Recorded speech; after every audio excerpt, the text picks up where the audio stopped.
Dito po tayo ngayon sa ah, parang kwarto ng aking kaibigan. Mga laruan po niya, di hangin. Ito po yung pinaka-ababalahan niya sa araw-araw. Dito po siya namamalagi.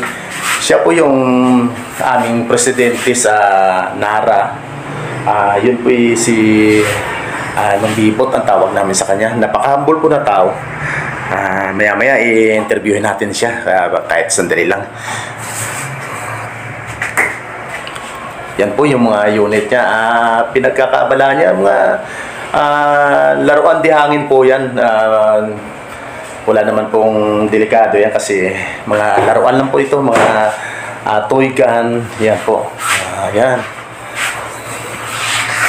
Yan po si Nung Bibot kung tawagin. Siya po yung presidente namin sa NARA, Negros Association Air Rifle. So, sir, anong masabi natin sa hapon na ito? Magandang hapon po sa lahat. Ito ay may mga kunting pinagkaabalahan, mga laruan di hangin. Ito kung tawagin ay PCP, Pre-Charge Pneumatic ang tawag dito. Purely laruan lang talaga ito, hindi ito mga totoong baril. Pero kahit papaano, enjoy ka rin. Kung mahilig ka, mag-enjoy ka rin dito. Bali po sa mga panahon ngayon, saan po tayo pwede makapaglaro nito? Saan ang mga pwedeng mga shooting range na ginaganap ang mga ganitong klaseng laruan? Actually dito sa Bacolod maraming shooting range, pero kinakailangan kasi dito may mahabang range, may kinakailangan aabot siya ng mga 150 meters ang mahaba ng range mo para makapaglaro ka ng maigi. Ang base range na tinatawag is 25 to 50. So kung may 100 ka, the best na yun. Okay. Maraming salamat po, Sir Bibot, na talagang napaka-humble na tao. Siya po yung aming talagang ginagalang kasi siya po yung ama ng aming mga hobby. Ito nga, yung laruan di hangin.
Bira, grabe, bilib ko sa imo. Yan po siya. Yan po si Sir Bibot. Sige po, magandang hapon uli at magandang araw po sa lahat-lahat. So, maraming salamat po, Sir.